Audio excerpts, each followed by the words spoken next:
Denton, Georgia, Tuesday morning, 8:24 a.m. A man in a navy blue vest steps out of a cafe onto a sunlit sidewalk. 62 years old. Retired law professor. 35 years teaching people their constitutions. He doesn't make 6 steps. Hold up. 2 officers. Moving fast. Eyes already decided. He stops. Raises his hand slightly. Open. Visible. Does everything right. Every single thing his father taught him at 16 that his father's father taught before that. Doesn't matter. You live around here? 30 years, he says. The officer looks at him the way you look at something already made up your mind about. Then the cuffs come out. No warning, no explanation. Just the cold snap of metal in a 62-year-old man's face against the brick wall of a cafe where, 60 seconds ago, the owner knew his order by heart. From across the street, someone raises a phone. They have no idea what they're about to record. Neither do the officers. Neither does the man who thinks this is the worst moment of his morning. He's wrong. It's about to get much bigger than one morning. He did everything right, showed his ID, kept his hands visible, spoke calmly. He was 62 years old, a retired law professor. A man who had spent 35 years teaching other people their rights. And none of it mattered. Because the moment those 2 officers saw him walk down Birch Street in his navy blue vest, the decision had already been made. This is what happened next, and this is what they didn't see coming. James Earl Caldwell woke at 6:15. Not 6:14, not 6:16, 6:15 every morning, for 40 years. His body had stopped needing an alarm sometime around 1987 and never asked permission to keep that schedule. Ruth used to say he was part clock, part stubborn oak tree, and part something she couldn't name but loved anyway. He lay still for a moment, eyes open. Ceiling fan turning slow overhead.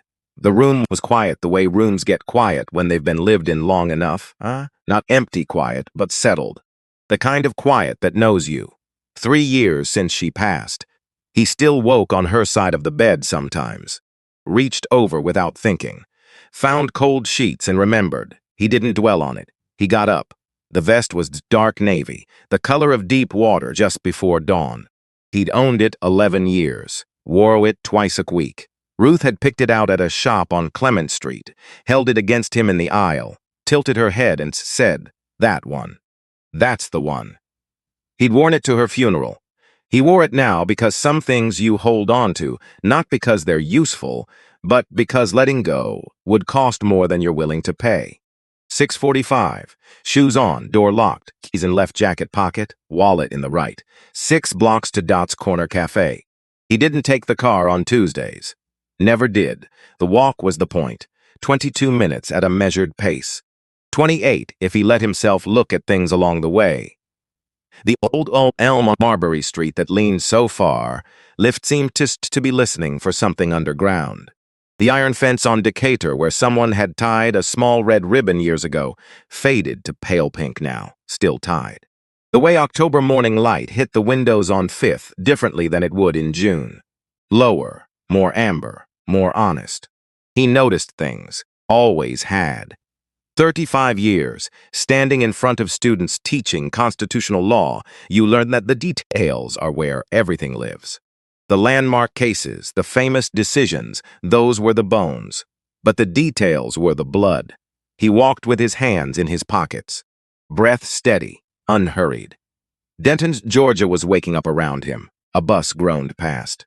A woman in scrubs moved fast with coffee in one hand and a phone in the other, neither eye on the sidewalk. 2 kids on bikes cut the intersection without looking. A delivery man dragged a dolly up a ramp and didn't glance up when James passed.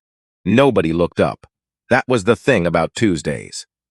Everyone already somewhere else in their head. James didn't mind. He liked moving through the city at this hour. Anonymous in a way that felt restful.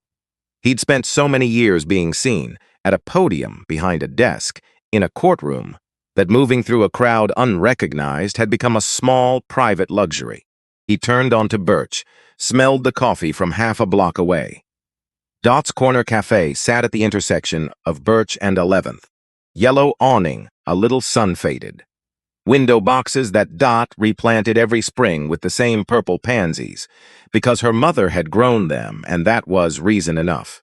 The sign above the door had been hand-painted every few years since 1993 by Dot's cousin Alvin, who was not a professional sign painter, but was reliable and didn't charge much. The bell above the door chimed when James pushed it open. Dot was already moving. She didn't look up. Reached for the coffee pot, pulled a mug from the shelf, and had it waiting at table 4 before he'd taken 4 steps inside. Table 4, window seat, left side. He could see both the entrance and the street from there. Old habit. He'd chosen seats with sightlines to exits for 40 years. Not paranoia. The practical mathematics of a black man who'd learned early that awareness was cheaper than surprise. He sat. Dot set the mug down. Still said nothing. She was 71 years old, had run this cafe since 1993, and had the efficient grace of someone who'd performed the same acts of care so many times they no longer required thought. Just practice. Just love. Usual, she said. Please. 2 words. Most mornings that was the whole of it.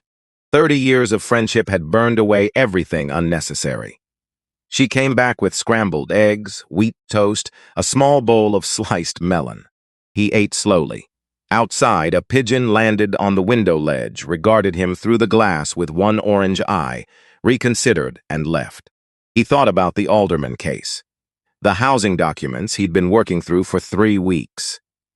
34 families in the Vine Street corridor, each one sitting on paperwork they didn't understand, each being asked to sign agreements they hadn't had time to read. Relocation clauses. Compensation figures, assessed by firms that didn't live in the neighborhood and wouldn't after this was over either. James had officially retired 2 years ago, but retired and finished were different things. He still held his license. He still made calls. He still sat at kitchen tables with people who needed someone to explain what the fine print actually said. He never charged for it. Never had for this kind of work. Ruth had called it his second job. "Your real job," she'd said once, looking at him over her reading glasses. The first one just paid the bills. He was smiling at that when he noticed his mug was empty. Dot came with the pot, poured without asking, moved on. The cafe hummed around him.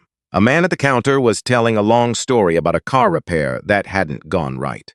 2 women near the back leaned over a phone, looking at something that made them both press their lips together. The expression people wear when something is wrong and faintly absurd at the same time.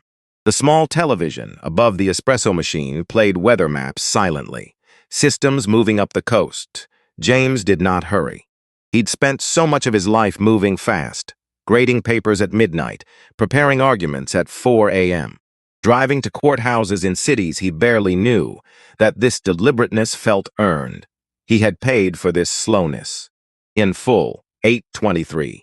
He left $4 under the mug, more than the coffee cost, less than what it was worth. The bell chimed when he stepped outside. The air had a thin, cool chedjichet, October doing what it does. He was 6 steps from the door. That was all. 6 steps. He had his keys in his hand. He was thinking about the Robinson family, youngest of the 34, 26 years old, with a toddler and another on the way, and whether they'd understood what waiving relocation appeal rights meant in practical terms. He was not thinking about what came next, because there was no reason to. He was a 62-year-old man in a navy vest walking to his car on a street he'd walked 100 times. He was not doing anything wrong. He was not being anything suspicious. He was simply moving from one place to another, the way human beings do, the way human beings are supposed to be allowed to do without interruption. He heard the boots before he saw them. 2 sets, hard soles on concrete. Moving with intention, he turned. 2 officers, both in their mid-30s, one tall, one shorter, both with that particular set to the jaw, hard, eyes as already decided, bodies already certain, before a single word had passed between them and the man they were walking toward. The taller one spoke. "Hold up." James stopped. He was not afraid. Zuz not exactly. Ya was something older and more complicated than afraid. Something practiced, assembled over decades. A composite of every other time in 62 years he'd found himself in this configuration.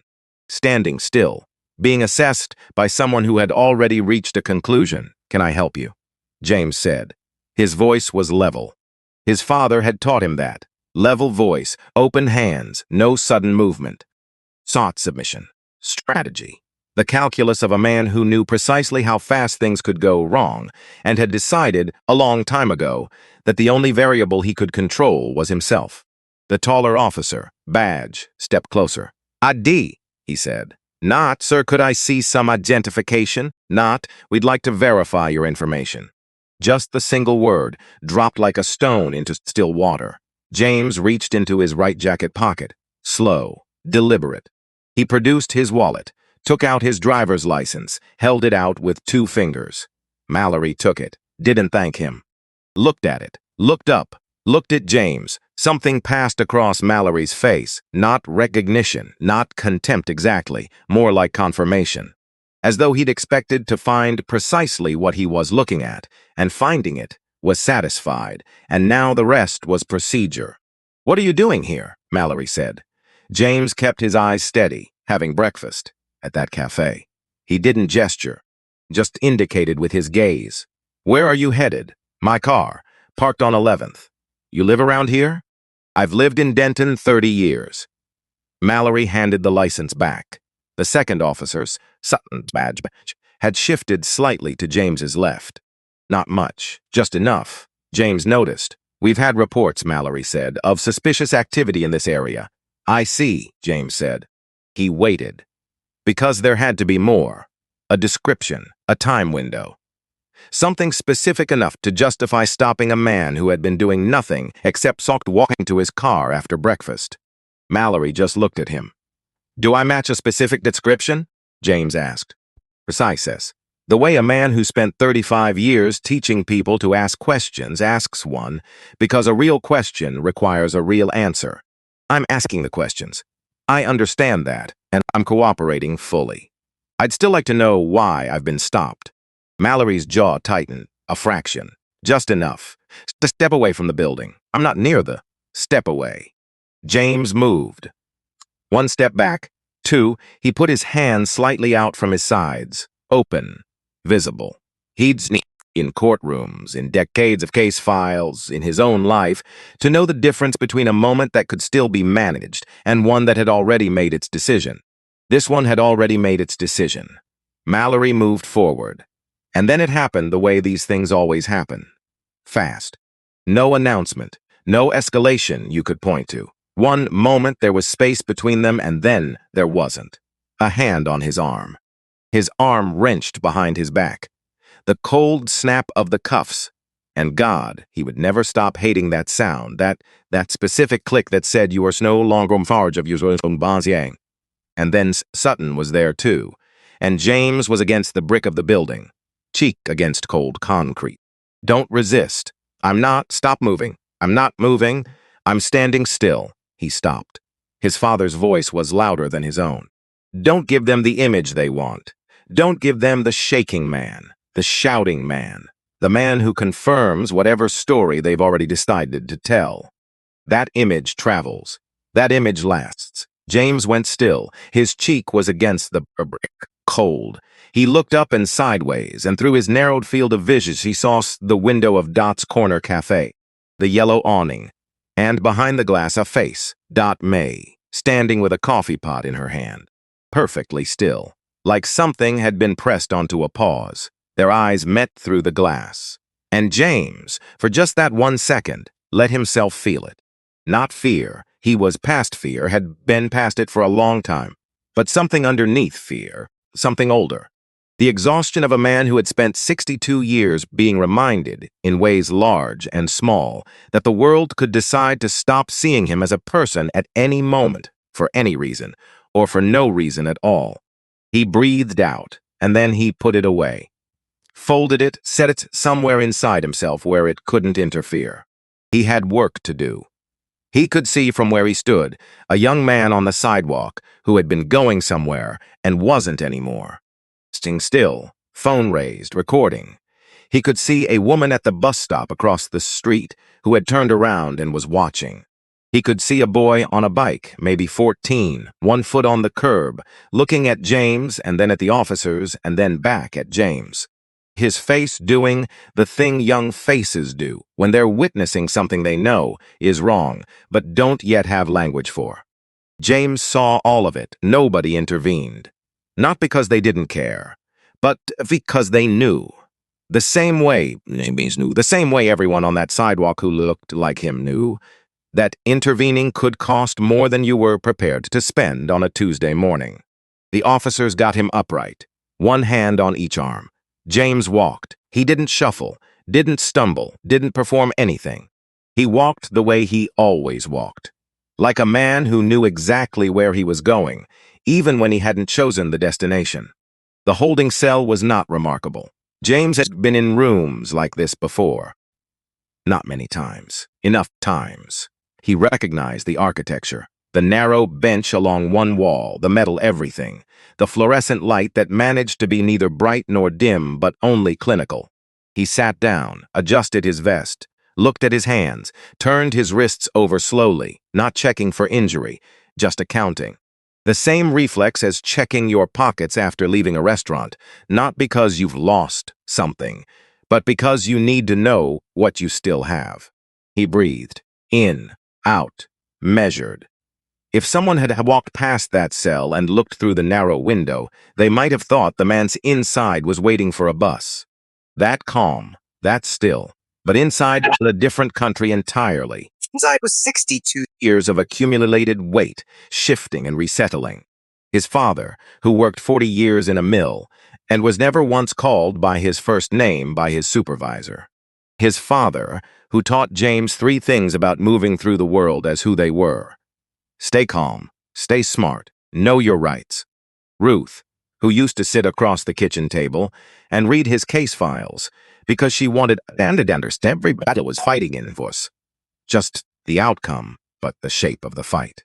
A private list James carried, not written anywhere, of every time this shape had appeared in his life before today. 19 years old. Coming home from the campus library at 11 p.m. 34. Driving a rental car through a town he'd never visited. 47. Waiting outside a courthouse in a city where he'd won cases. 62. The number sat in him like a stone in a river. Heavy, unmoved by the current around it. He'd told himself, somewhere in the part of himself that still believed in the accumulation of a life, that eventually the sum of it would be enough. The years, the degrees, the 740 students he'd taught, the cases, the work, that eventually all of it would add up to something that read as, this man has already proven himself. This man does not need to prove himself again today. He was still waiting for that math to work. The door opened. She was young, mid-20s, uniform pressed to a sharp crease, hair pulled back cleanly, brown skin, eyes that were careful in the way that comes not from timidity, but from paying very close attention to a world that doesn't always return the courtesy. Her badge said Rees. She set a paper cup of water on the bench beside him, said nothing, looked at him for one full moment, a real moment, the kind that has weight, and then looked away and moved toward the door. Officer Rees, James said. She stopped. Thank you. She looked back. Something moved across her face, brief, controlled, professional surface holding. But underneath it, something registered, something recognized. She nodded once, small, and left. James picked up the water and drank it slowly. He thought about where he'd seen her before, not her face, but the quality of her. The careful eyes, the pause before she turned away. He'd taught students who had that quality. Students who knew the answer and hadn't yet decided they were allowed to give it. He set down the cup. Outside, distant but growing. Voices, not individual voices, the particular texture of collective sound. People, standing together in front of a building, saying the same thing in overlapping waves. He tilted his head. He almost smiled. May did not think of herself as someone who made calls. She was a woman who made coffee, who kept accounts, who planted purple pansies every spring because her mother had planted them, who had outlasted 3 recessions, 2 economic downturns, and 1 burst pipes on January 2009 that had flooded the entire kitchen to the baseboards. She was not the sort of woman who involved herself in things, except she was. She always had been. She just did it quietly, without declaring it, the way some people do the most important work of their lives. Without an audience, without a name for it, just because it needed doing. When the cuffs went on James, she stood so still for 4 seconds. She counted them later. The 4. And then she untied her apron, folded it to the back of her stool behind the counter, walked into the kitchen, where her phone charged on the shelf above the prep table, and called her son. Terrence answered on the second ring. "Mama."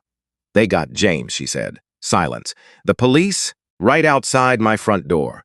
4 minutes ago. Cuffed him. Put him in the car." A different silence this time. Terrence was a journalist, not a television face or a national byline.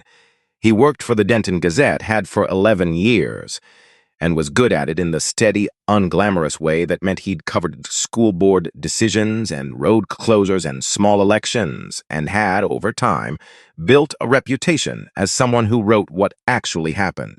Anyone. "Record it?" he said. Dot looked through the kitchen pass-through toward the front window. The young man with the backpack had been standing on the sidewalk with his phone raised. "Yes," she said. "Someone was recording." "I'm on my way," Terrence said. "I know," she said. She hung up. Stood in the kitchen. The eggs she'd been warming were still on the flat top. She turned them off. She went back out front and stood behind the counter for a moment, looking at nothing in particular. Then she walked to the drawer beneath the cash register and put her hand on the edge of it. Not opening it. Just checking. The slim blue notebook was there. Had been there 8 years. Wasn't going anywhere. She went back to work. Because the cafe still had customers. Because doing nothing wasn't something May knew how to do. By 10 o'clock, Terrence had sent her a text. Videos everywhere. People already heading to the precinct. She didn't reply. She was in the middle of the breakfast rush, but she read it 3 times. The Denton 3rd Precinct was, from the outside, not a dramatic building. Brown brick, 2 stories, a flagpole in front that needed a new rope. The kind of building that announced nothing about what happened inside it. By 10:15 that Tuesday morning, the sidewalks in front of it held close to 150 people. Not organized, not choreographed. Just people who had seen a video or heard from someone who had, and decided to be somewhere other than where they'd been. Some held signs made fast from cardboard and black markers. One sign said only, "We know he is," which was, Terrence thought, exactly the point. He stood near the edge of the crowd with a spiral notebook. Actual paper, actual pen. The habit his editor had insisted on for the first 5 years, and that had never left him. He wrote down what he saw, the size of the crowd, the signs, the way the energy moved through it, not angry in the explosive sense, but sustained. The kind of anger that has been patient for a long time and has finally found a specific place to stand. He wrote down a name. Commissioner Ray Whitfield, 64 years old, 14 years in municipal government. His face appeared on the advisory boards of 3 foundations that funded development across the city's southern corridor, including the Vine Street project, including the project that was working to displace 34 families, including the project that James Caldwell had been quietly helping those families resist for 8 months. Whitfield was standing at the far edge of the gathering, not with the crowd, apart from it. Still, he wore a gray suit and wire-rimmed glasses, and the expression of a man watching a weather system from behind glass, calculating, not frightened. He wasn't looking at the protesters. He was looking at the building. Terrence circled the name, put his pen cap back on. He thought, you don't come and stand outside the building unless something has gone wrong that you thought you'd handled. He thought, something has gone wrong that you thought you'd handled. Inside the precincts, Officer Yvonne Reese was back at her desk, not doing anything at her desk. The paper cup she'd carried to cell 3. The man's face, and he'd said thank you. The quality of his stillness, not resignation, not defeat, something more composed than either. Like someone who had decided a long time ago exactly how he was going to behave in moments like this, and was simply executing that decision. She opened the internal record system, typed Mallory, Brett read. 4 complaints filed over 3 years, all labeled racial profiling, unsubstantiated. 3 reviewed and closed by the same supervis sergeant. A man named Briggs, who had retired 14 months ago with a commendation letter and a small department ceremony. 1 complaint with no review notation at all, just a date of closure. Yvonne read it twice. She was not naive about the department. She'd been here 2 years, and she understood the geography of it, the official structure and the real underneath, which were not the same map. She knew which complaints disappeared. She knew which names were handled carefully and which weren't. She'd been told in ways both explicit and ambient that the job was easier if you learned which questions not to ask. She'd been deciding for 2 years how much of that she was willing to accept. She printed the 4 documents, added a 5th, the Departmental Policy on Complaint Review Timelines, which stated in plain language that all formal complaints required written review within 60 days of filing. 3 of Mallory's 4 complaints showed no review within that window. 5 pages. She held them. They felt heavier than paper. She stood, walked down the hallway to Lieutenant Gerald Drum's office. She'd been watching Drum since he arrived 4 months ago. Watched the way he listened in briefings, not performing attention, actually attending. Watched the way he sat down when he talked to people, which was rarer in that building than it should have been. She knocked. Come in. She walked to his desk, set the 5 pages in front of him without preamble. He looked at the first page, then at her. Mallory's complaint file, she said, plus the review policy. 3 timeline violations, documented. Drum read. He was quiet for long enough that it meant something. You understand what you're doing, he said. Not a question. Yes, she said. It may make things complicated for you here. She looked at him directly. The man in cell 3 helped my family keep their home 20 years ago. He didn't know me. Didn't know my grandfather beyond the case file. He did it because it was the right thing to do. She paused. I think I can manage complicated. Drum looked at her for a moment. Then he opened a folder on his desk and placed the 5 pages inside. Close the door on your way out, he said. I have calls to make. She closed it. Gerald Drum sat alone for a moment after she left. He was 43 years old. Had been a police officer for 20 years, the last 4 months of them here in Denton after a long posting upstate that he'd left quietly. He believed in procedure, the way engineers believe in load-bearing walls. Not romantically, just as a fact of how things stand up. He was not idealistic. But he had one quality rarer in that building than idealism. He was honest with himself about what he saw. He picked up his phone, called Chief Merritt. 2 rings. Chief, he said, we have a problem. A significant one. You need to come down here. He paused, listened. Yes, ma'am, he said. Now would be the right time. He pulled James Caldwell's name up on his computer and started reading. Sandra Merritt was 54 years old and carried a badge in this city for 26 years. She'd risen through a department that hadn't always been comfortable with her presence in it. Not for lack of competence, but because competence in a black woman produced a particular kind of institutional friction, the kind that doesn't announce itself, that operates in the currency of overlooked recommendations and meetings you weren't told about, and credit quietly redistributed. She'd learned to navigate it. She'd lasted. She was reading a facility's budget report when Drum called. She put it down before she finished the page. She knew James Caldwell's name. Not from any file, not from news archives. From her son. David, who had taken James's constitutional law class at Hartwell University 16 years ago, and come home for Thanksgiving that year, talking about it the way he hadn't talked about school since he was 8, and discovered that sharks could survive in rivers. James Caldwell had pointed David toward public law. David was now a federal prosecutor based in Atlanta. Merritt had never told David to take that class. He'd found his way there himself. She walked through the precinct door 11 minutes after hanging up with Drum. Not running. Walking with the particular economy of motion she'd developed over 2 decades. No wasted movement, no performance of urgency. Urgency that performed itself was, in her experience, usually about the person feeling it rather than the problem requiring it. Drum met her in the hall, handed her the 5 pages. She read them standing, didn't sit down. When she finished, she handed them back. "Where is he?" she said. "Cell 3. She walked.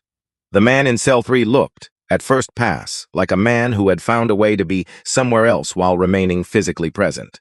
Back straight, hands loose in his lap. Vest still buttoned, as though the morning had not substantially disturbed him. Merritt stood at the door before she opened it. He looked up. They held each other's gaze for a moment. The kind of moment that happens between 2 people who have both decided, independently, that honesty is worth the time it takes. She unlocked the door, stepped inside. "Mr. Caldwell," she said, "I'm Chief Sandra Merritt." "I know who you are," James said.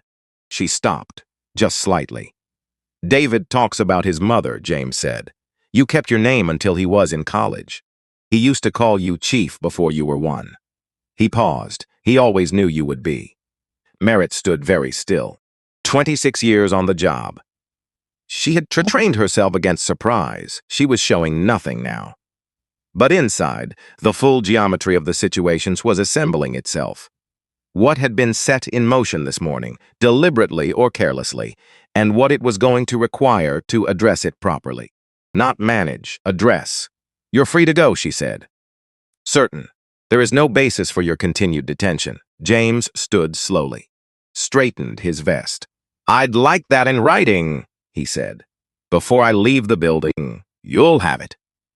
He picked up the empty paper cup Yvonne had left and set it neatly on the bench. A small, precise act of tidiness that said more about the man than anything he could have announced about himself. He walked toward the door, stopped. "Chief Merritt," he said. She waited.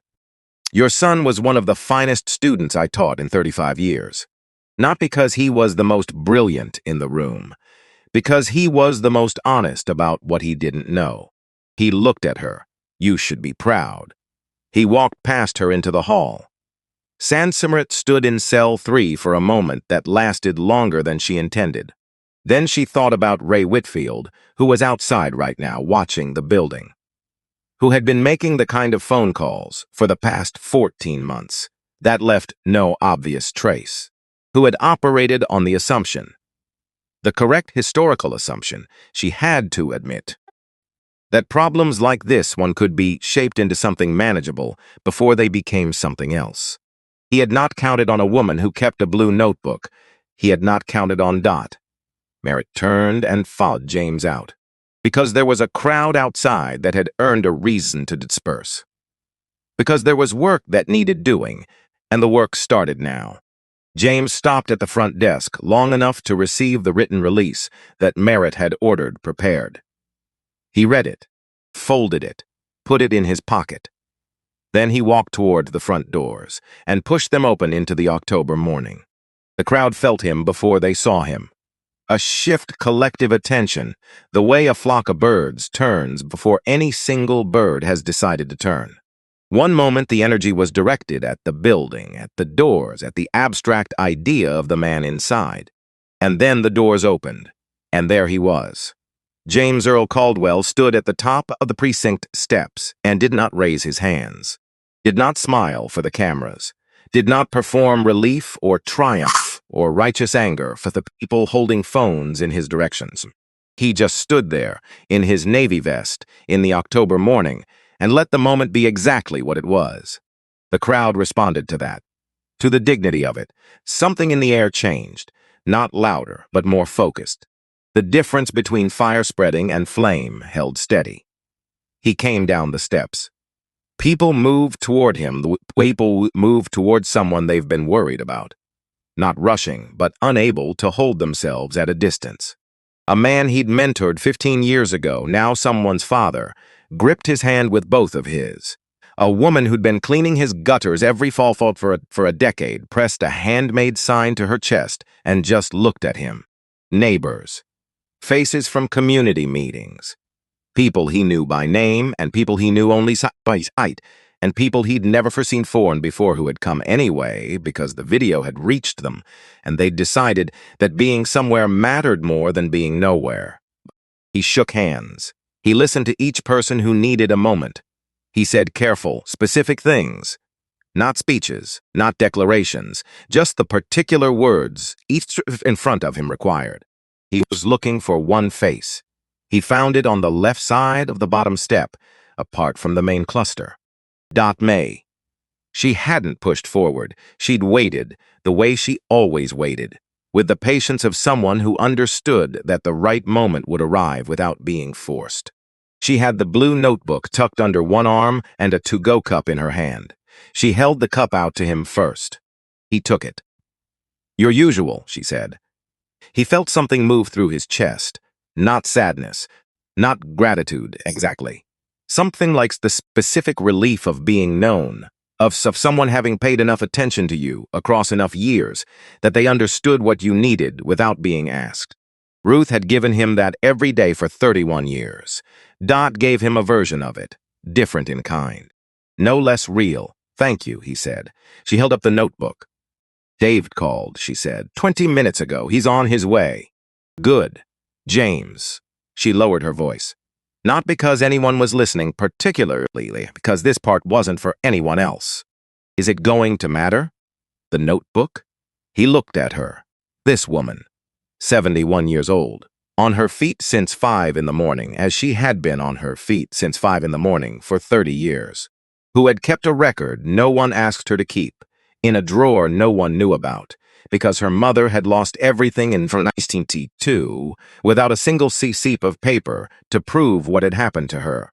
"Dot," he said, "you've been in that book for 8 years. Because you told me to. Because you already knew it was right. I just confirmed it."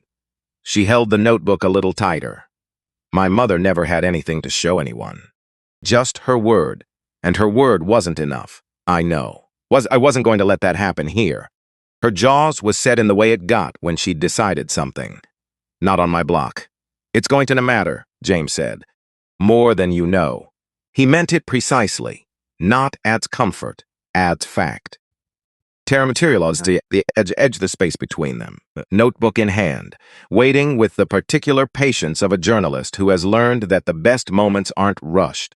James caught his eye, nodded once. Terrence stepped forward.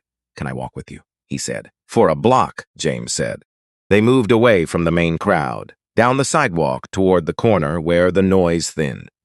James drank the coffee. Terrence held his notebook without opening it. A small courtesy, a signal that this wasn't on the record yet, unless James decided it was. "Your mother's going to be asked to hand that notebook over," James said, "to a federal prosecutor. It may go further than the neighborhood." Terrence was quiet for a moment. "She'll do it," he said. "She's been waiting 8 years for someone to ask." James nodded. He glanced back toward the precinct. The edge of the crowd. The spot where Whitfield had been standing. Empty. Whitfield was gone. At some point in the Yalastuts, he had simply ceased to be there, which meant he was somewhere else, making the that men in his position make when something they thought they'd controlled has revealed itself to be uncontrolled. 11 days until the Vine Street filing deadline. "I need to get back to work," James said.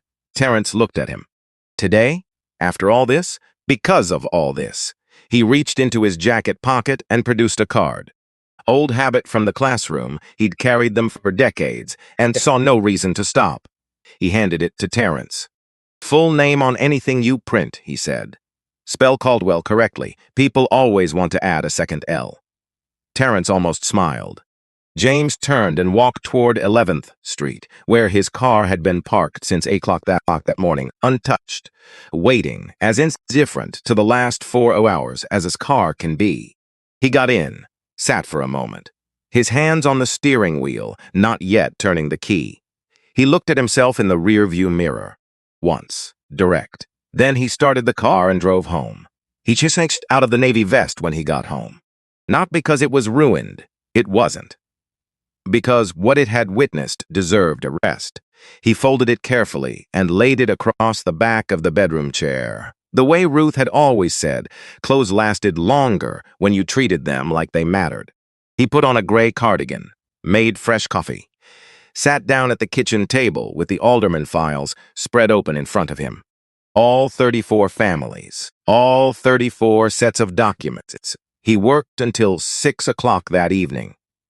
He thought about Ruth at some point in the mid-afternoon, not with grief, but the way you think about someone who would have been across doing something useful, reading the same pages from a different angle, telling him when his coffee went cold, which she'd done without fail for 31 years, never once letting him drink it cold if she could help it. His coffee went cold. He noticed it eventually, drank it anyway. At 6, he closed the files, made a list of the 3 items he needed to address in the morning, set the list on top of the stack. He ate dinner standing at the kitchen counter, leftovers, adequate, and went to bed at 10. He woke at 6:15. Gerald Drum had a habit when something was wrong. Not wrong in the paperwork sense, not wrong in the schizogen sense, wrong in the structural sense. The way a wall is wrong when the thing holding it up has been quietly compromised for years, and no one has looked closely enough to see it yet. When that kind of wrong appeared, Drum made coffee, not because coffee helped him think, because his hands needed something to do while his mind caught up to what his gut already knew. He'd made 2 cups the morning of James Caldwell's arrest, both gone cold before he finished them. Wednesday morning he came in early, 6:45. Before the shift change, before the bullpen filled, before the institutional noise of the day made quiet thought impossible. He pulled Brett Mallory's full personnel file, not the summary Yvonne had printed, the whole file going back to Mallory's first year on the force. He read for an hour. 4 formal complaints, he already knew. But the file had layers underneath the formal record.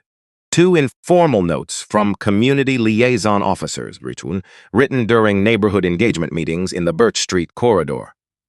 Not official complaints, just notes, the kind of documentation that existed in the gray space between observation and action. Both described a patrol officer whose presence in certain blocks produced a particular quality of stillness in the residents. Not calm. The other kind of stillness. The kind that meant, we know this man. We are being careful around him.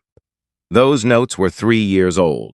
No one had connected them to the formal complaints. No one had looked at all of it together. Drum sat back in his chair. He had been in Denton for 4 months. He had transferred from an upstate posting after 12 years, the official language being career development opportunity, the real language being get out before it costs you something you can't recover. He'd gotten out. He'd landed here. And in 4 months, he had been learning the real geography of the place, not the org chart, but the actual map. Which problems got solved and which ones got filed. Which names were handled with care and which ones weren't. Which patterns were visible to everyone and acknowledged by no one. He'd been cataloging it, telling himself he was still in the phase of understanding before acting. Tuesday morning had ended that phase. He called Merritt. She answered before the first ring finished. "I've been reading Mallory's full file," he said, "and there are informal notes going back 3 years. Liaison officers, neighborhood meetings. They document the same pattern as the formal complaints. Nobody connected them." Merritt was quiet. "Nobody connected them," she said, "because nobody looked at them together. Yes, that's a systemic failure, not an individual one." "Yes," he said again. "The kind where both people are working through the same problem from different angles." "Whitfield called me yesterday," she said. After the release, Drum waited. He offered to help manage the situation. His word, manage. A pause. I recorded the call. Drum absorbed that. How long have you had that recorder on your desk? He asked. Long enough, she said. He almost asked more, decided against it. Some things you didn't need the full history of in order to understand what they meant. What do you need from me? He said. Document everything from Tuesday, your observations, the sequence. What? Yvonne's report as submitted. Your own assessment. A pause. Write it the way you'd want it to read if someone examined it in 2 years. Understood. And Drum. Yes, whatever Mallory says to you today, and he will say things, write that down too. She hung up. Drum put the phone down and looked at the cold coffee. He picked it up, walked to the break room, poured it out, and made a fresh cup. Then he went back to his desk and started writing. Brett Mallory arrived for shift at 7:30. He walked into the bullpen the way he always walked into the bullpen. Shoulders chin level, the physical language of a man who occupied space as a matter of principle.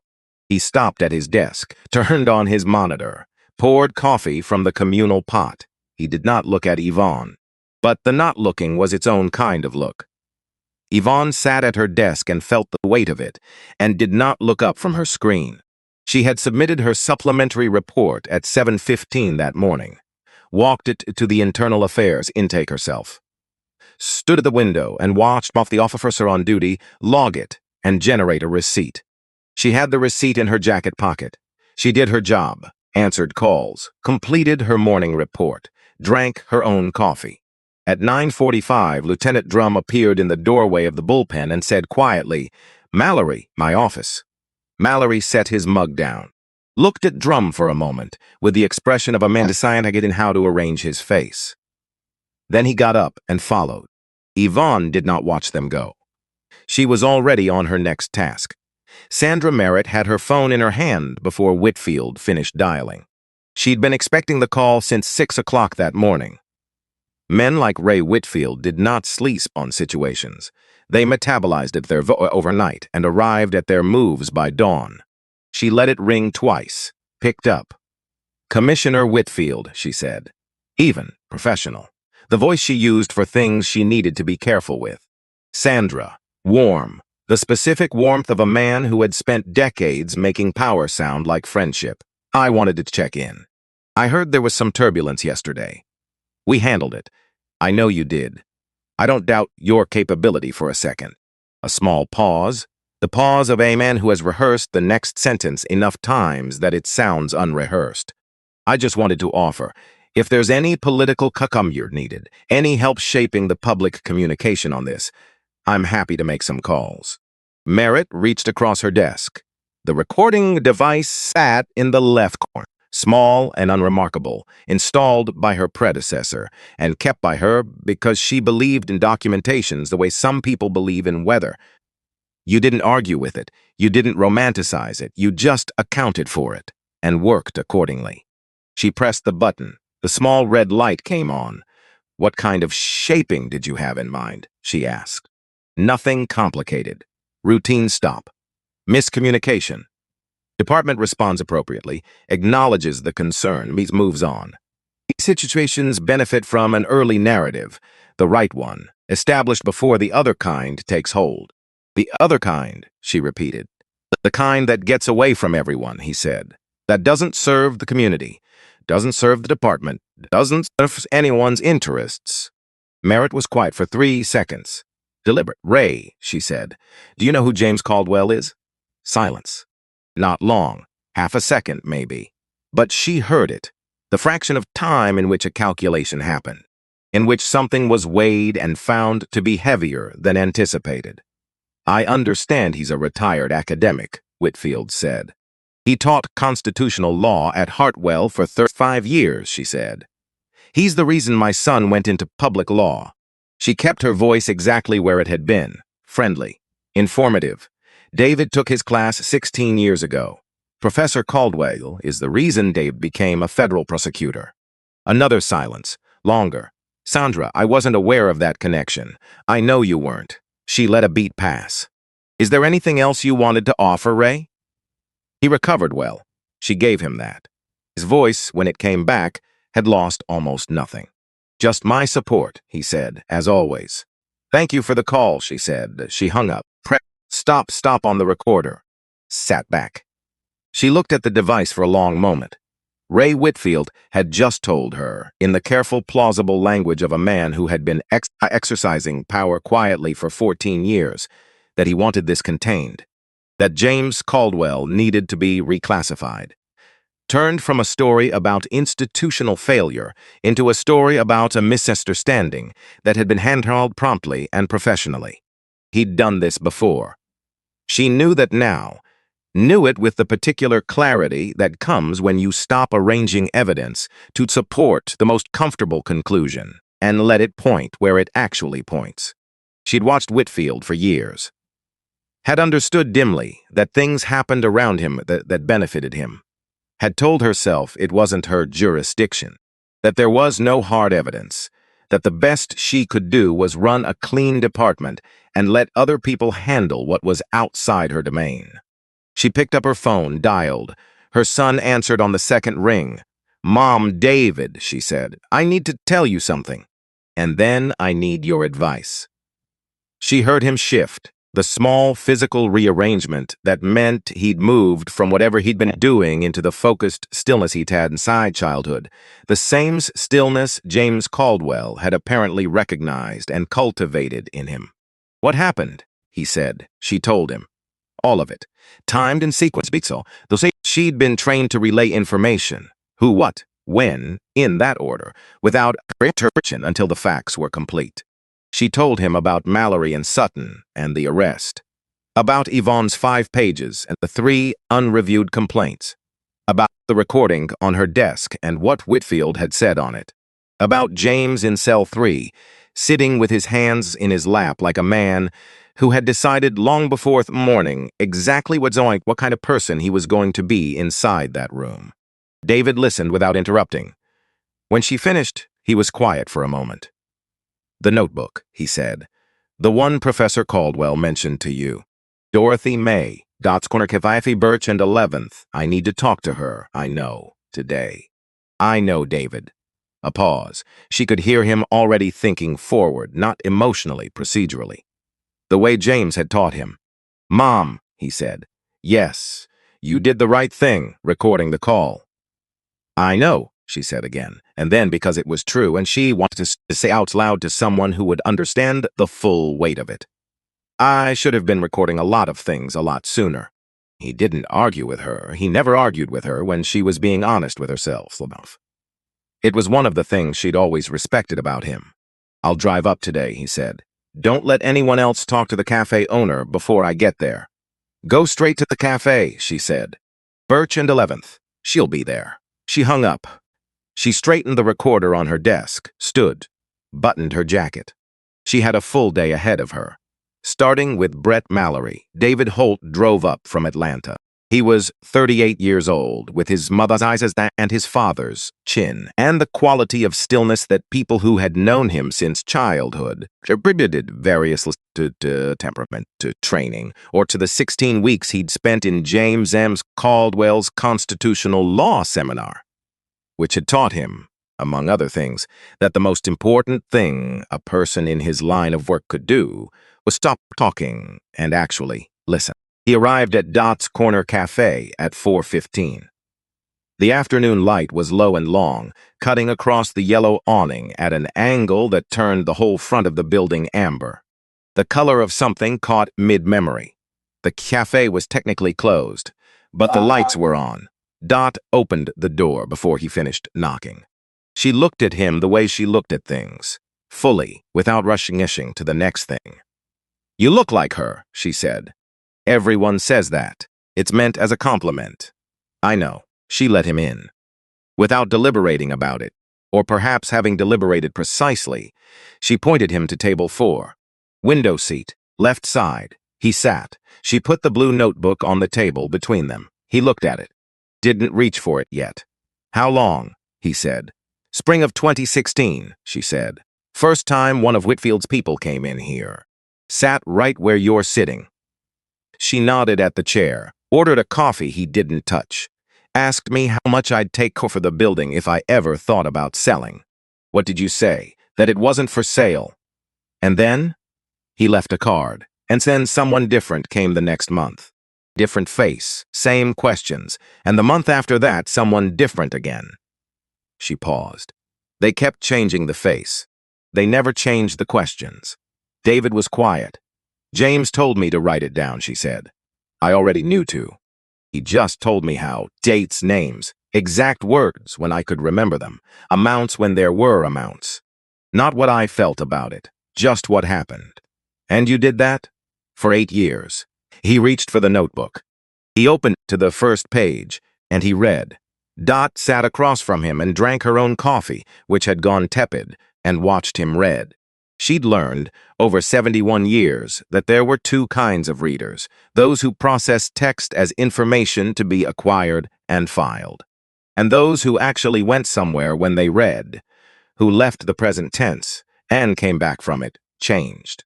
David Holt went somewhere. He read for 37 minutes without looking up. His face during that time was still and concentrated.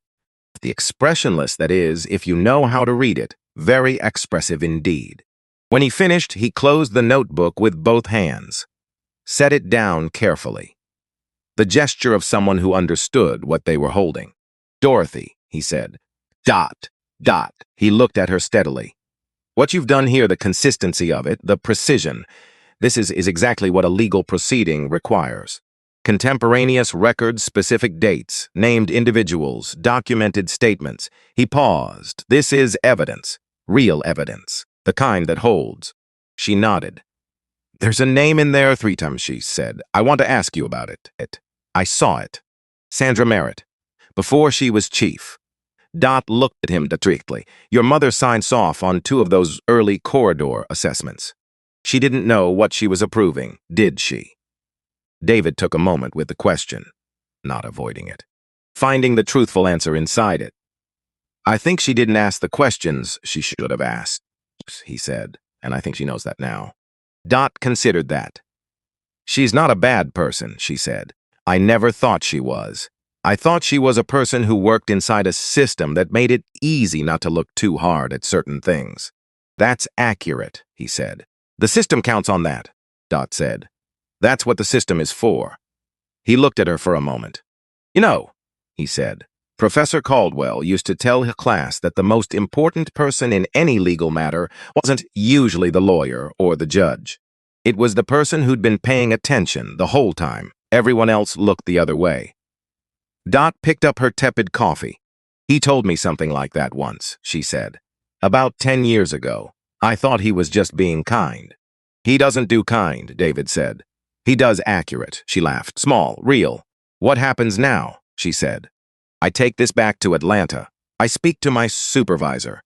We open a formal investigation in Ray Westfield and his associates parked in the Vine Street corridor.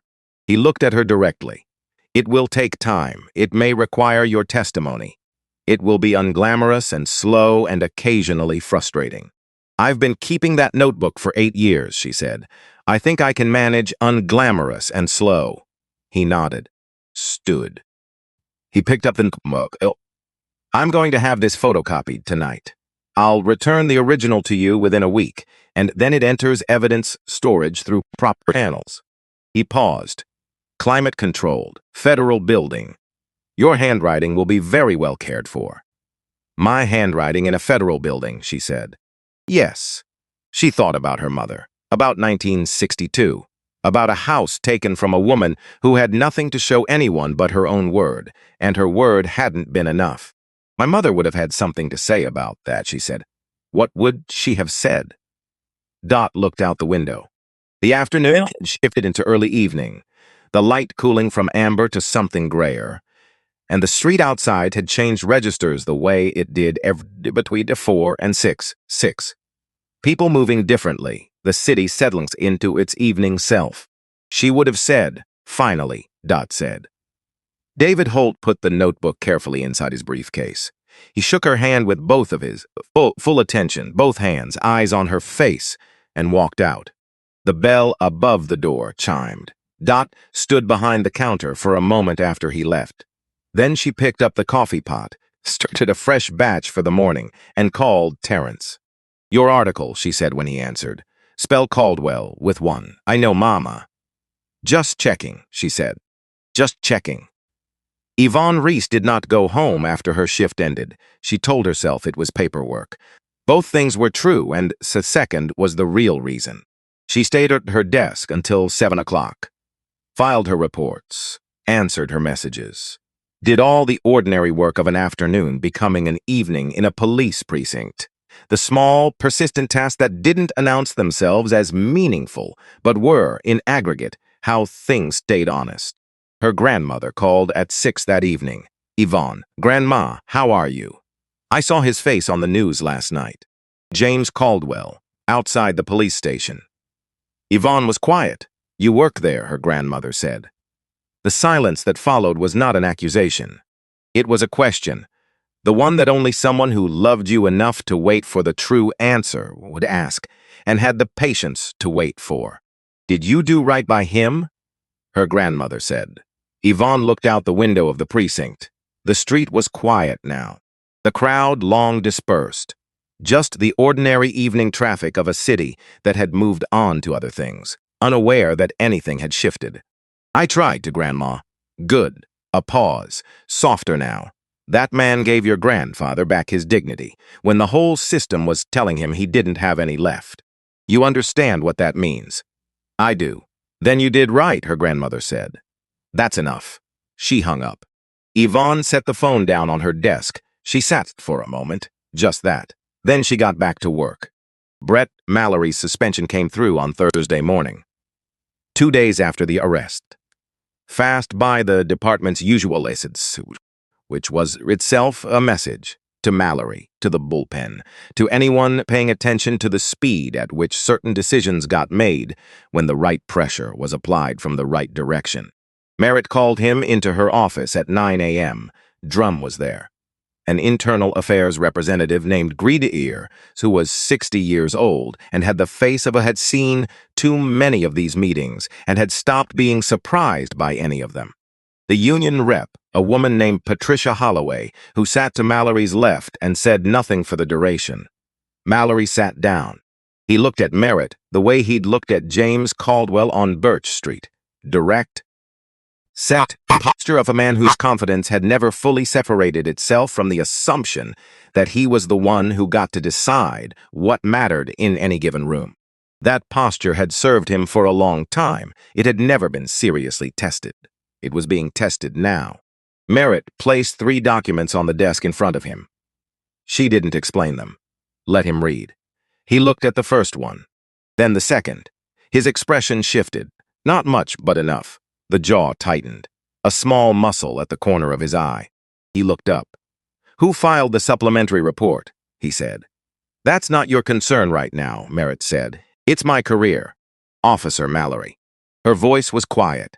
The specific quiet of a decision already made. Already past the point where volume was necessary. "You are suspended effective immediately, pending a full investigation into Tuesday's arrest, and the pattern of conduct documented in your personnel file. You will not return to this building, and you will not contact any personnel involved in this matter until the investigation concludes. Is that understood?" He was still for a moment. "This is because of one arrest," he said. "One stop." Merritt looked at him. "No," she said. "It's because of 4 complaints and a pattern and a 62-year-old man who did every single thing you asked him to do and ended up in handcuffs on the sidewalk anyway." She held his gaze. "And because I am done looking the other way," she said the last sentence simply, without drama. "The way you state something that has been true for longer than you admitted and has finally irrevocably been named out loud." Mallory looked at Greer, at Holloway, back at Merritt. He stood up. He walked out. Nobody spoke until the sound of his footsteps had moved all the way down the hall, and the outer door had opened and closed. Then Greer said, "We'll need the full file by end of week." "You'll have it Monday," Merritt said. He nodded and left. Holloway gathered her papers, paused at the door. For what it's worth, she said, not looking back, that file should have been reviewed a year ago. She left. Drum and Merritt sat alone in the office. Dale Sutton, Drum said, I'll talk to him this afternoon. She did. That conversation lasted 11 minutes. Sutton sat across from her with the look of a man who had already been having a conversation with himself for 48 hours and had arrived at an answer he didn't like but couldn't argue with. He submitted his resignation letter the following week, typed it himself, filed it through proper channels, was gone by Friday. Nobody made a speech about it, which was, in its own way, the most honest thing that happened that week. James filed on a Monday, 11 days after the arrest, as planned, as scheduled, as the deadline required.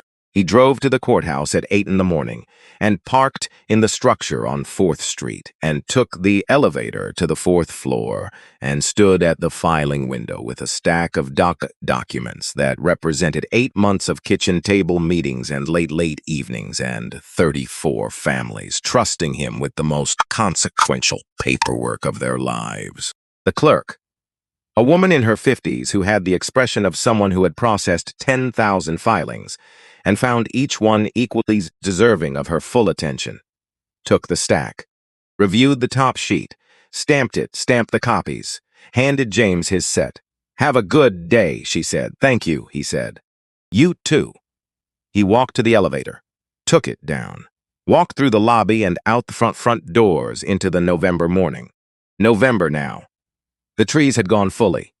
The light was lower, grayer, the particular flat illumination of the south in late fall that never quite committed to being cold but wasn't warm either. He stood on the courthouse steps. Just that, just standing. 34 families. The Robinsons with their toddler and the baby coming.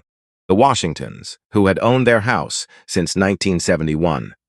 Mrs. Eleanor Briggs, 83 years old, who had sat at her kitchen table with her hands folded and told James on their first meeting that she didn't want money.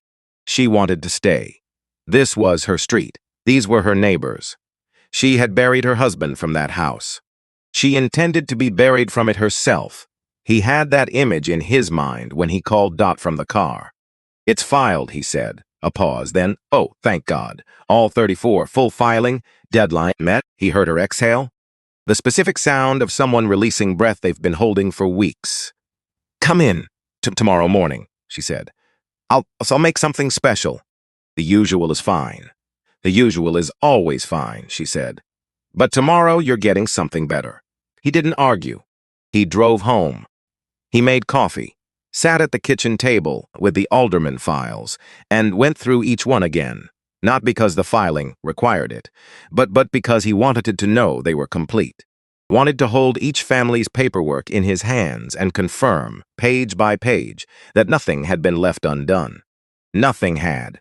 He stacked the files, set them by the door for the morning. He sat at the table for a while after that. Not working, just sitting. He thought about Ruth. The specific way she would have sat across from him right now. Not saying much, maybe reading something of her own, occasionally looking up to check on him the way she'd done for 31 years. That particular glance that wasn't checking on him so much as confirming that he was still there, himself, still the man she'd chosen. He missed her with the kind of precision that grief eventually becomes.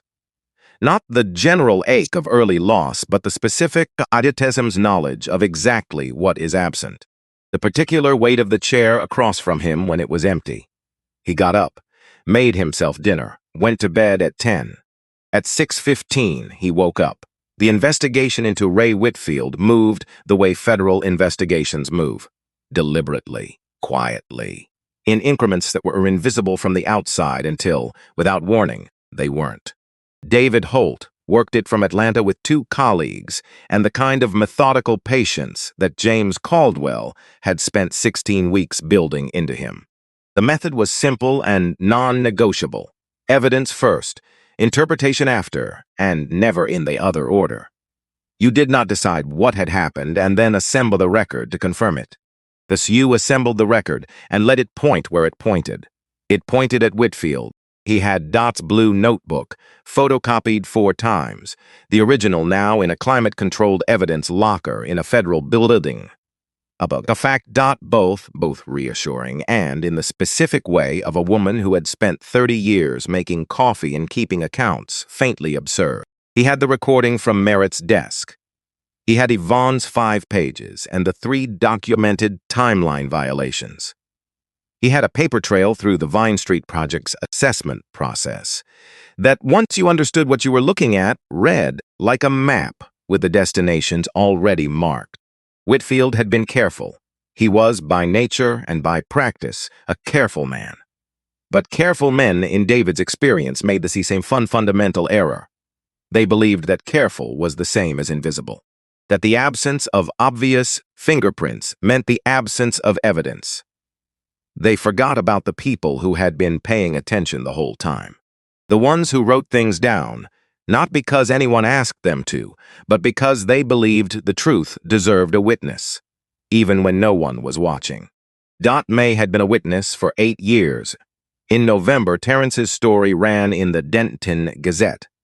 Full account of the Vine Street Project, the assessment irregularities, the October arrest of James Caldwell, and the subsequent discovery of 4 unreviewed police complaints and a documented pattern of conduct. Above the fold. Full name. Timeline laid out with the precision of someone who had been keeping his own notes for 4 years and had learned, the way good journalists learn, that the story is in the sequence. By Wednesday of that week, 2 regional outlets had picked it up. By the following Monday, a national wire service had filed a version of it. None of this was the investigation. The investigation was quieter than all of it, moving through offices in Atlanta and conversations that left no public record. But the stories created a context, a documented, date-stamped, publicly available context that made certain kinds of maneuvering harder, made the idea of a quiet resolution in anyone's favor harder, made it more difficult for anyone to look at what had happened and say, "This was a miscommunication, a misunderstanding, a situation that has been handled and from which everyone can now move forward." The situation had been handled. The moving forward was going to take longer. Ray Whitfield resigned from the commission in January. He submitted the letter on a Friday afternoon, the specific Friday afternoon of a long weekend. The timing of a man who still believed that news cycles could be managed if you understood how they worked. He was wrong about that. Terrence had a source in the clerk's office. The story ran Saturday morning. Whitfield issued a brief statement through a communications firm that specialized in language which expressed regret read without admitting anything, and then went quiet. His attorney, a careful Simons named Forsyth, who had navigated many situations of this kind, advised silence. Whitfield stayed silent. The investigation continued. In April, David Holt's team filed formal charges. 3 counts. Abuse of public office, improper influence over a municipal bidding process. And the third, the one that had taken the most time to construct correctly, the one David had returned to the record again and again to make certain it would hold.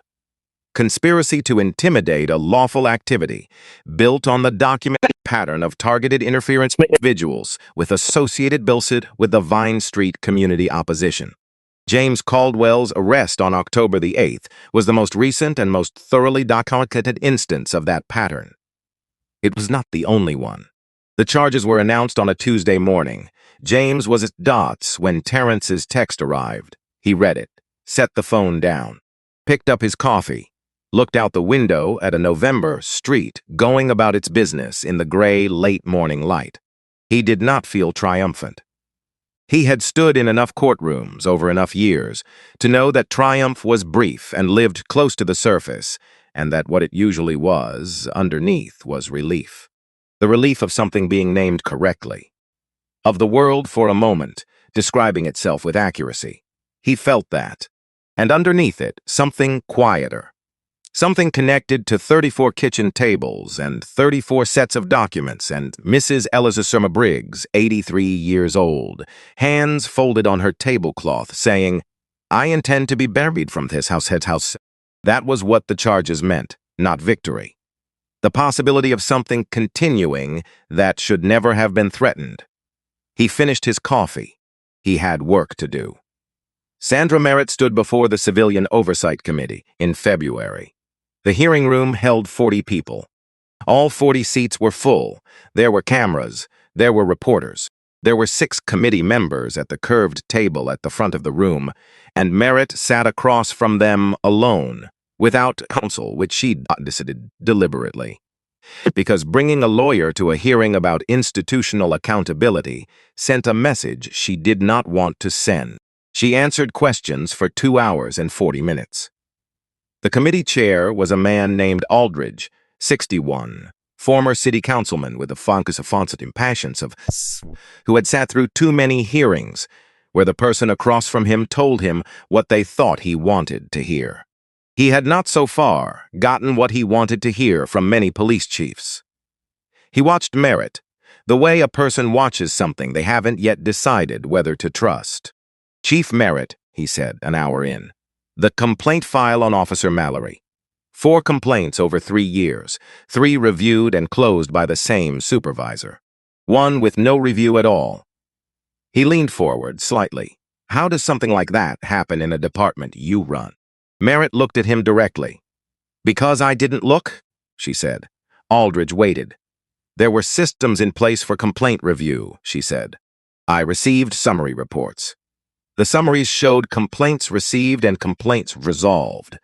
I did not examine the resolutions closely enough.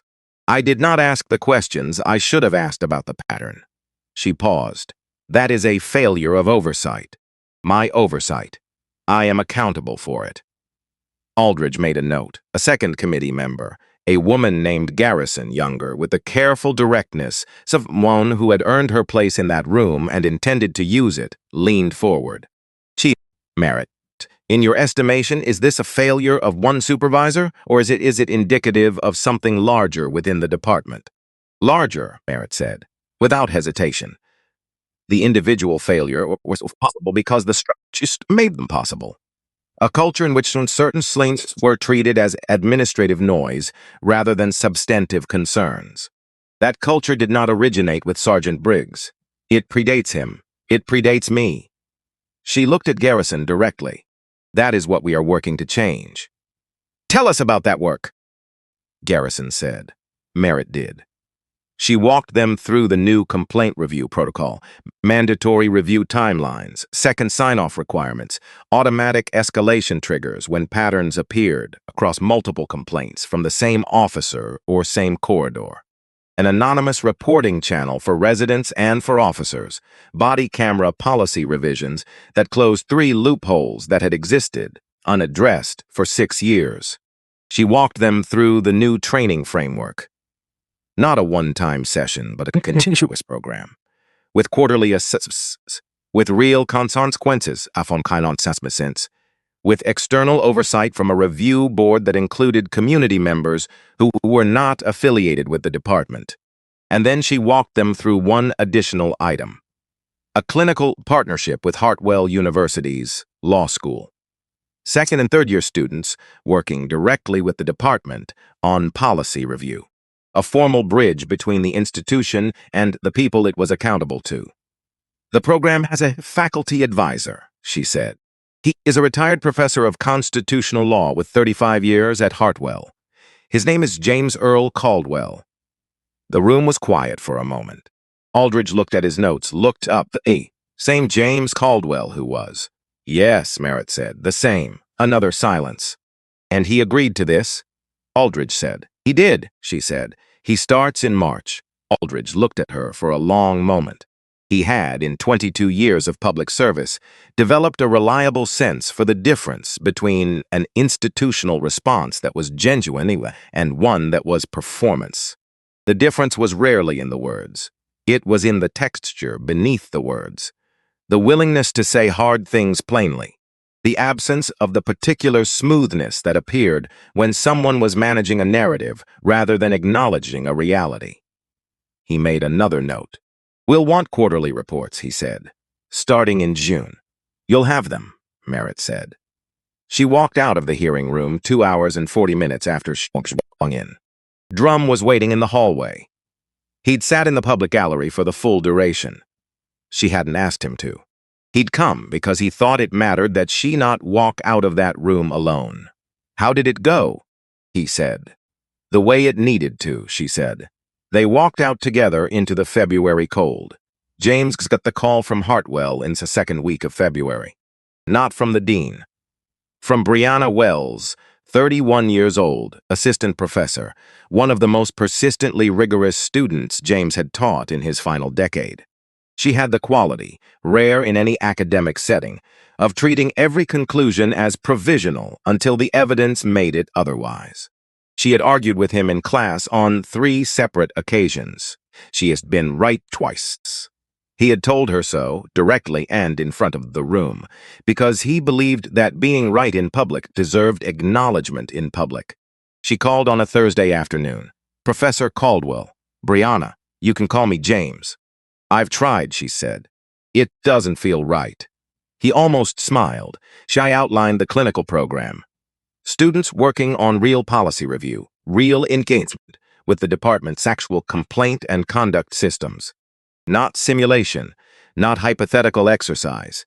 The actual documents, the actual procedures, the actual gaps between what the policy said should happen and what the record showed had happened. "We want you to advise it," she said. He was quiet for a moment. He thought about the kitchen table and for 35 years and the retirement he'd taken because his body had finally asked for it, and he'd decided it was time. He thought about Ruth's voice saying, "Your real job." He thought about cell 3 and the cold bench and Yvonne's paper cup and the 4 seconds it had taken May to untuck her apron and pick up the phone. "What would involve," he said. She told him. He listened without interrupting. The full outline, the structure, the expectations, the time commitment, the scope. "1 semester to start," he said. "1 semester. We reassess from there. I'd want input on the curriculum. That's why we called you." "Tuesdays need to stay free," he said. She didn't ask why. "Done," she said. "Then yes," he said. He hung up. He sat at the kitchen table for a few minutes after that, not thinking particularly. Just sitting with a decision that wasn't really a decision. The kind where some part of you already knew the answer before the question was asked, and conversation was just the formality of saying it out loud. He got up, made coffee, sat back down with the Vine Street files. He had a hearing to prepare for. He had work to do. The first class met on a Wednesday morning in March. 14 students. Second and third years, filling the front 2 rows of a seminar room on the 3rd floor of Hartwell's law building. A room James had taught in for many years, which felt different from the front than it had from anywhere else. More intimate, or perhaps he was different, and the room was simply Sim itself. He stood at the front. He looked at them. 14 faces. Young, alert, the full range of second-year confidence. Some leaning forward already, certain they would say something worth hearing, others sitting back with the careful watchfulness of people who had learned that listening was more useful than performing. All of them there because they wanted to do something with what they were being taught. That wanting was visible on them, close to the surface, not yet worn down. He had always loved that about students. The wanting before the years began their work on it. He let the room settle. Then he told them about October, not the curriculum, not the program overview, not a case study from another city in another decade. October, his October. He told them about the walk to Dots, the coffee, the 6 steps from the door of the cafe. He told them about Mallory and Sutton, and the one-word command, ID, and the cuffs and the cold brick, and what he'd looked at while his cheek was against it.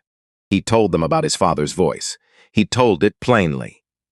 The way he'd always taught his students to approach the record, not to support a conclusion, just laid out in sequence, one thing following the next, and then you look at what it shows. When he finished, the room was quiet, not the uncomfortable quiet of people waiting for someone to fill the silence. The other kind, the kind that means something arrived. A student in the 2nd row raised her hand, close-cropped hair, notebook open, pen not moving. The kind of student who had learned that some things required her full attention and her pen could catch up later. "Were you afraid?" she said. He looked at her. He let the question exist for a full moment before he answered. Because the honest answer required location. "Yes," he said. She would.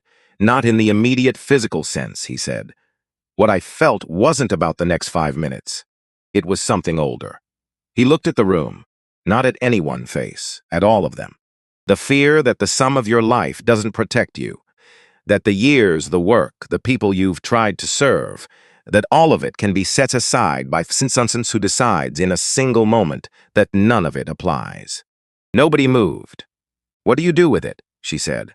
"What my father taught me," which is what his father taught him. He looked at her. "You put it somewhere it can't interfere with what has to happen next. You stay in your body. You breathe. You don't give them the image they've already decided to see." He paused. "And then, afterward, when you're somewhere safe, you let yourself feel it. All of it.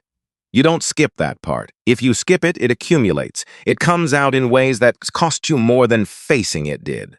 A student in the back, male voice. "Careful. Is that what you did? Afterward?" James thought about the kitchen table. The files, the cardigan, the cold coffee he'd drunk anyway. "Eventually," he said. The word landed without decoration. "All right," James said. "That's enough about October." He walked to the board. He wrote 2 words, precision, accountability. "These are not the same thing," he said.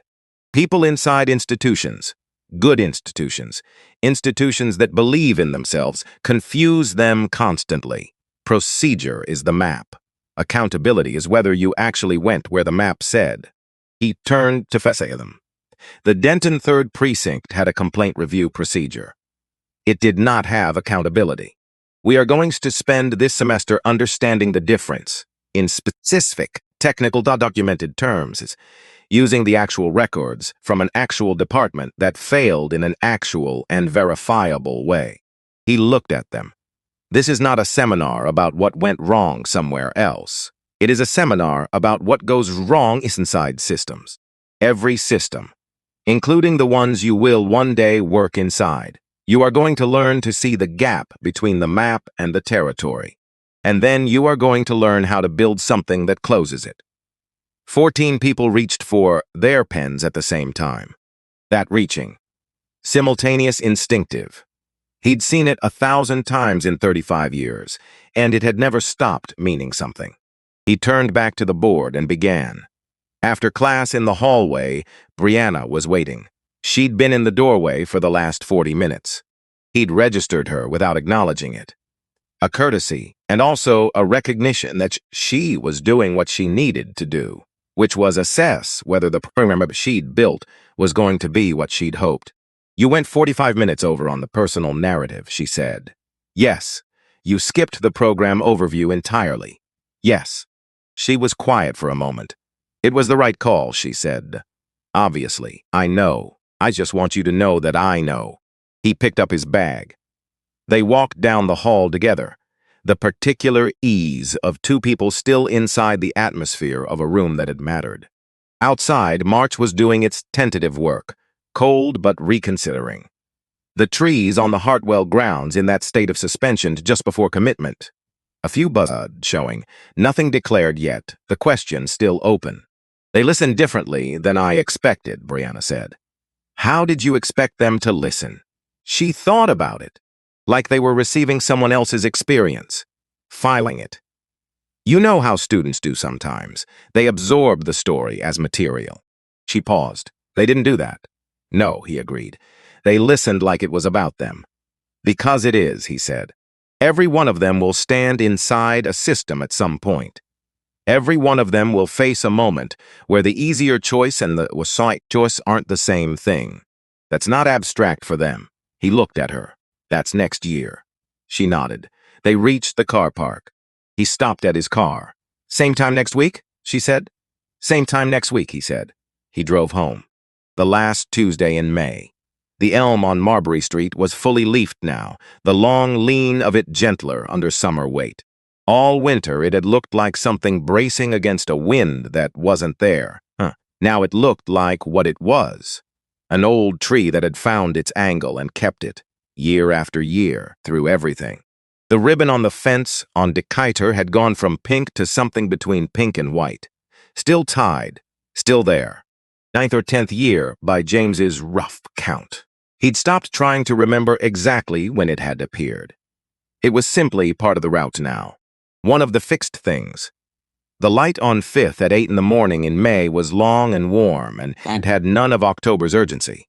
October light was amber and low and moved like it knew something you didn't. May light was more straightforward, more generous. It didn't withhold. James walked, in his pockets, pace measured, 22 minutes. He'd been walking this route every Tuesday for longer than he could precisely recall, through 3 administrations at Hartwell. Through the years when Ruth walked beside him and the years after, when he walked alone and the route was the same but the walking was different. Not worse, exactly, but changed in the way everything changes when the person who made it what it was is no longer there to make it. He thought about her this morning without the usual layer of careful management he'd developed over 3 years. Just thought about her. The way she'd pulled her coat collar up against October mornings. The specific sound of her laugh at something that surprised her. The way she'd written in the margins of his case files, not editing, just noting, small, precise marks that meant, I was here, I read this, I was paying attention. He'd been thinking about that margin habit since he got a letter from the Hartwell archive 2 weeks ago. They were digitizing the papers of retired faculty. Would he like his materials collected and preserved? He'd said yes, without thinking too hard about it. And then he'd spent an evening going through the files in the back study.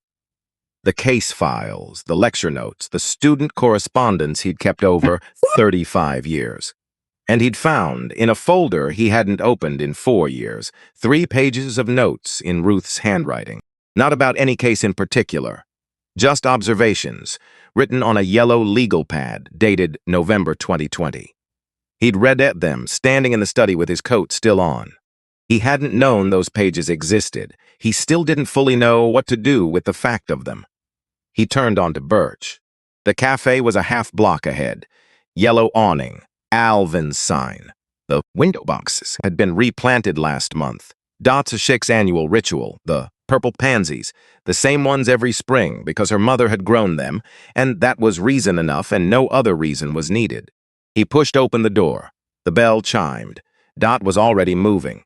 She had the mug at table 4 before taking 3 step, poured without asking. Moved back toward the kitchen. He sat. He looked out the window. The street outside was doing what streets in late May do, warming into itself, people moving with the looser energy of a city that has remembered how to be outside after months of moving fast and hunched against the cold. A man walked a dog that was treating every crack in the sidewalk as a matter of urgent professional inquiry. A woman in a yellow jacket stood at the corner, with her face turned up to the sun, eyes closed, just that. Just the sun on her face for 10 seconds. And then she looked at her phone and moved on. James watched the street and drank his coffee, and did not think about anything in particular, which was the point of Tuesday mornings. The thinking happened the other 6 days. Tuesday was for being present in the specific small, unremarkable fact of a life continuing. The Vine Street hearing had concluded 3 weeks before. The judge's preliminary ruling had come down the previous Monday, favorable on 4 of the 5 central claims, with the 5th sent back for additional documentation that James had already prepared and submitted. It was not the end of the case. Cases didn't end in the clean final way people imagined. They moved through phases, each one opening onto the next, and what you hoped for was not a conclusion so much as a direction. The direction was right. Mrs. Briggs had called him Sunday evening.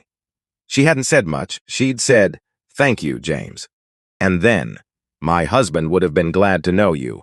And then, "Good night." He sat with the phone in his hand for a long time after that. He was still sitting with it, in some sense. The way certain moments stayed with you, not because they were dramatic, but because they were exact. Because they named something precisely that had been circling without landing. Dot came back with the food. Scrambled eggs, wheat toast, the small bowl of melon, set it down. And then, unusual, not her habit on busy mornings, she pulled out the chair across from him and sat. He looked at her. What? Said. Nothing. She folded her hands on the table. I just wanted to sit for a minute. He waited. With Dot, waiting was always right. I've been thinking about my mother, she said. Tell me. She lost everything. The house, the neighborhood, everything she and my father had built over 20 years. Dot looked at her hands, and she never stopped believing things should be different. She just didn't have a way to make them so. No paper, no record, just her word, and her word wasn't enough. He listened without filling the pause. I used to think the notebook was for her, Dot said. Like I was keeping it in her name, making her loss mean something retroactively. She was quiet. Now I think it was just what was right to do. And she knew that her whole life, knew it even when she had nothing to write with. She wasn't asking me to write it for her. A pause. I think she'd be tired of me making it about her grief instead of her sense of what was right. James looked at her, not with the professional attention he'd given 35 years of students, something older than that. The attention of someone who had known a person long enough to understand when they were saying something they'd been working toward for a while. She probably want you to get back to work, he said. Probably, Dot said, and then almost smiling. She was not sentimental. No, she was practical. She grew pansies because they came back every year without much help. She kept records because records are how things get proven. Dot looked out the window. I thought I was honoring her. Maybe I was just doing what she taught me. Those aren't different things, James said. Dot considered that. She almost stood. Then she looked at him again. You know what David told me when he came for the notebook. What did he say? He said you used to tell your class that the most important person in any legal matter wasn't the lawyer or the judge. It was the person who'd been paying attention the whole time everyone else looked away. He held her gaze. I told him I thought you were just being kind, she said. I'm never kind, he said. I'm accurate. She laughed. Really laughed. The kind that starts in the chest and arrives without preamble. Kind you couldn't plan or perform. She got up, took the coffee pot back to the counter, moved into the morning work of the cafe with the ease of someone doing somethings they'd done long enough that their body simply knew how. He watched her for a moment. He thought about all the Tuesdays, before Ruth was gone and after, before the arrest and after, before the notebook mattered to anyone but Dot and after, the cafe the same across all of it, Dot the same, the bell above the door, the mug at table 4, some things you couldn't plan for. You just showed up, and they were there. He finished his eggs, his toast, the melon. He drank the last of his coffee slowly, the way he drank it when there was no particular rush, which was to say on Tuesdays, always. A couple came into the cafe, young, still wearing the slightly dazed expression of people who'd just figured out how to be happy together and hadn't gotten used to it yet. They took the table by the far wall. Dot had their order before they'd finished reading the menu. An older man came in alone, newspaper folded under his arm, and sat at the counter. He and Dot exchanged some words James couldn't hear. Both of them laughed at something. The man opened his newspaper. James sat for a moment after he'd finished. Not because he had nothing to go to. He had plenty. A 2 o'clock call with David about the next phase of the Vine Street case. A curriculum review for Brianna's program. She'd asked him to consider extending another semester. And he'd been considering it, and he'd mostly already decided. A message from the Robinson family about a follow-up question on relocation rights he'd promised to address before the end of the week. The Hartwell archivator, still sitting on his desk, waiting for him to finish going through the back study files. And the 3 pages in Ruth's handwriting, which he still didn't know quite what to do with and suspected he wouldn't for some time, and had decided that was acceptable. Some things you carried without knowing yet what they meant. You kept moving. You let them mean what they were going to mean on their own schedule. He sat because the sitting was earned. Because this specific Tuesday, this cafe, this table, this mug, this May morning light on the window, was something he had chosen for himself a long time ago and intended to keep choosing. Because some things you hold on to, not because they're grand or consequential, but because they're yours. Because they're the steady rhythm underneath the years. Because without them the years would be only what happened, with no thread running through. Because Ruth had said, "Your real job." And she had been right. Because Dot had written in a blue notebook for 8 years, for her mother, for herself, for the block, for no declared reason and every reason. Because Yvonne Reese had stood outside a door for 2 minutes and then knocked. Because a boy on a bike had watched from the curb with a face full of something he didn't yet have languages for. And one day he would, and what he did with it then was something James would never know, which was fine. That was how it worked. You showed up. You tried to do the right thing in the right way, and then it moved forward without you into lives you'd never see.